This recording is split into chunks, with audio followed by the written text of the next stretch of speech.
Benteng Fort Rotterdam merupakan peninggalan sejarah dari Kerajaan Gua Tallo yang terletak di pinggir pantai sebelah barat kota Makassar, Sulawesi Selatan.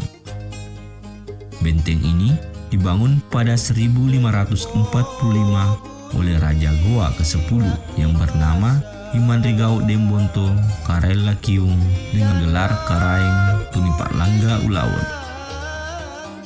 Pada awalnya, benteng ini terbentuk segi empat seperti ciri khas benteng Portugis.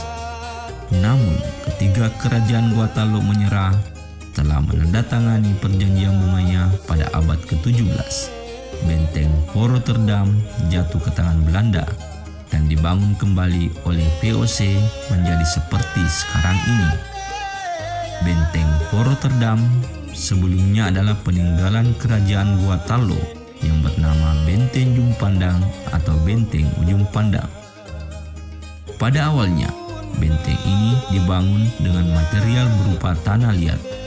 Kemudian pada 1634, ketika periode pemerintahan Sultan Alauddin, konstruksi benteng ini diganti menjadi batu padas yang bersumber dari pegunungan Kars di daerah Maros. Benteng Ujung Pandang mengalami kerusakan fatal akibat serbuan VOC di bawah pimpinan Cornelis C. Spelman antara 1655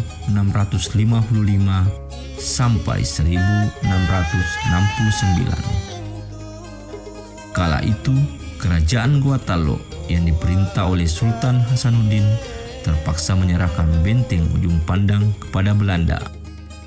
Penyerahan ini adalah bagian dari perjanjian bunganya yang terpaksa ditandatangani Sultan Hasanuddin setelah kalah dalam Perang Makassar.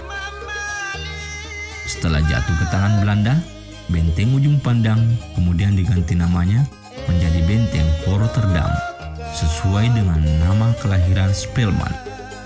Spelman kemudian membangun kembali benteng yang sebagian bangunannya hancur gaya arsitektur Belanda. Sejak saat itu, Benteng Fort Rotterdam menjadi pusat kekuasaan kolonial Belanda Sulawesi. Benteng ini merupakan salah satu dari 15 benteng pengawal yang dibangun oleh Kerajaan Gua Tallo untuk menangkal invasi Belanda. Benteng-benteng tersebut membentang dari utara hingga selatan, dengan benteng utamanya yaitu Benteng Sumba Opu. Akan tetapi, kini hanya Benteng Fort Rotterdam yang kondisinya relatif utuh karena benteng-benteng lainnya telah dihancurkan oleh Belanda. Sepanjang sejarahnya, Benteng Fort Rotterdam memiliki beragam fungsi sesuai dengan keadaan zaman. Sejak jatuh ke tangan Belanda, benteng ini difungsikan sebagai markas Komando Pertahanan, kantor pusat perdagangan, kediaman pejabat tinggi, dan pusat pemerintahan.